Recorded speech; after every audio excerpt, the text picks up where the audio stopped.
চাচা, আপনার ছেলেও সুস্থ? আচ্ছা, এই যে ধরেন, আপনি 100 না টাকা বাজান, রাখেন। তুমি এটা রাখো, আমার টাকা লাগবো না। না চাচা, ধরেন, নেন, আপনার ছেলেকে চিকিৎসা করাবেন।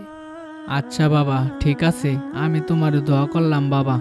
তুমি ভালোভাবে বড় হও, লেখাপড়া করো। হ্যাঁ, আচ্ছা, ঠিক আছে। আচ্ছা। এ হামজালা, তুই যে তোর পরীক্ষার ফিসের টাকা দান করে দিলি, এটা তোর বাপের জানলে তো তোরে মার দিবে। আর স্যার কি তোর পরীক্ষা দিতে দিবে? জানি না, আল্লাহ ভরসা, যা হবার হবে। কি ব্যাপার বাবা, তোমার মন খারাপ কেন? আসলে আব্বা, আমি রাস্তা দিয়ে যাইতে পালা এক অসহায় লোককে ফিসের টাকাটা দান করে দিছি। কি বলো, তারপর কি তোমার স্যার পরীক্ষা দিতে দেয় নাই? দিতে দিছি। তাহলে তোমার মন খারাপ কেন?